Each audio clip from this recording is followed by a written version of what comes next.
Once I've successfully signed into my account with the correct username and password, I can access my account. I will click on the Sattler Stoelting Developmental Family Screener Questionnaire tab.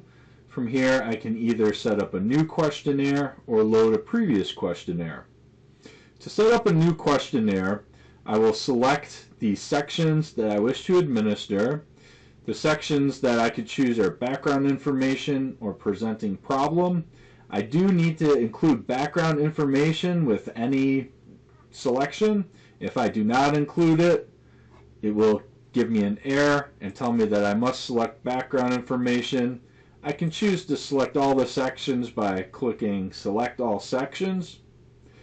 Now I can also assign a first name, last name, and examinee ID to this particular questionnaire.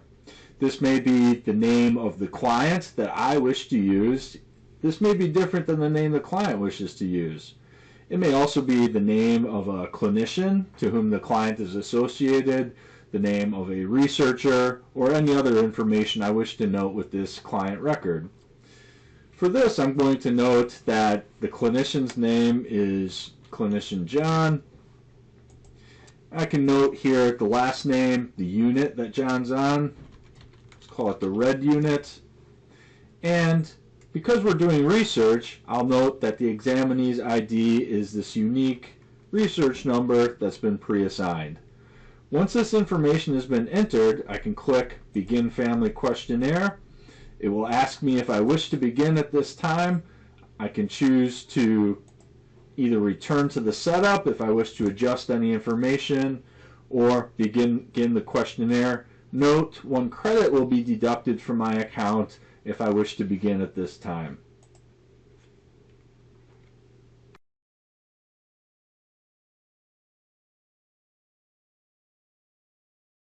Everything that's been done up to this point will primarily have been done by an administrator or someone responsible for setting up the questionnaire. From this point on, it will be handed off to the person who will be answering the questionnaire, a family member such as a parent or guardian. So at this point, the administrator can select to begin the family questionnaire. Again, the reminder that 1 credit will be deducted from the account will be shown. We can choose to begin. Questionnaire will load, and then we select begin and hand the questionnaire to the client. Now note, it's asking me if I wish to save my password. We should never choose to save our passwords. And if we are using a browser, we can select the option to never be asked this. On the computer that we're using to administer questionnaires, we don't want clients to have access to be able to sign in using our saved passwords. So I'll select never. The client will now begin the questionnaire by going through and answering all the questions. As the client answers each question, you can note that progress towards completing the section advances forward. Some of the different types of questions are these text entry questions, such as entering name. These, for date of birth and date of questionnaire, are calendar type questions. Now, we will just select the date needed. We can also go back to select the month first, to select the year. Click on this again to select the decade. This makes it very easy to select the date that we need without having to go through one by one.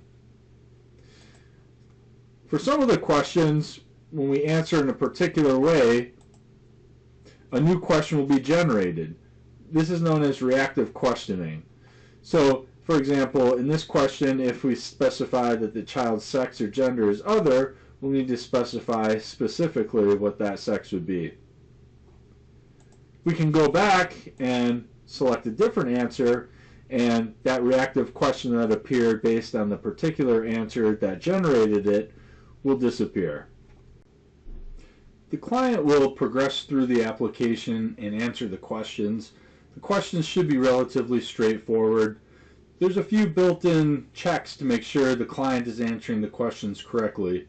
Some of those are, if the client does not enter a valid age, you'll be noted that please enter a valid age, in which case when the correct age is entered, it will calculate the actual age.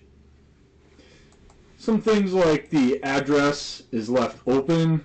Your clinic can define that as needed. Perhaps you need just a street address, city, state. In this case, you can check with the administrator administrating the form to make sure that they are checking the forms when they are received. Keep in mind also, these questions are all editable at a later time with the clinician and the client. As the client goes through and completes the questionnaire, the progress will be noted. For these table entry questions, you can see the directions appear that if more family members are needed, they can go ahead and add additional entries. The completed rows will display when additional rows are added, but if rows are deleted and then additional rows reestablish those rows, the information will not be retained.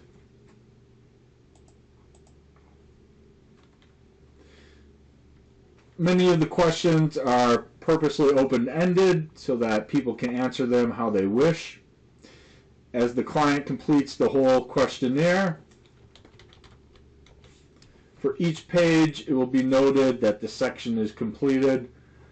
The client can advance using the buttons below to each section, or advance using the tabs at the top.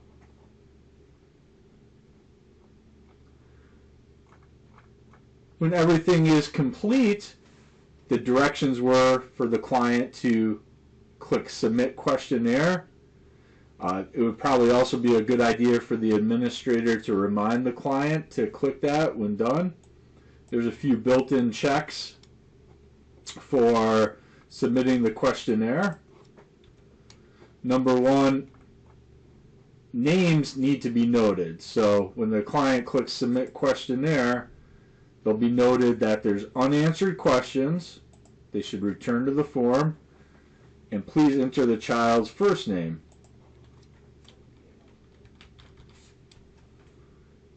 As the questions are completed, you can see they disappear.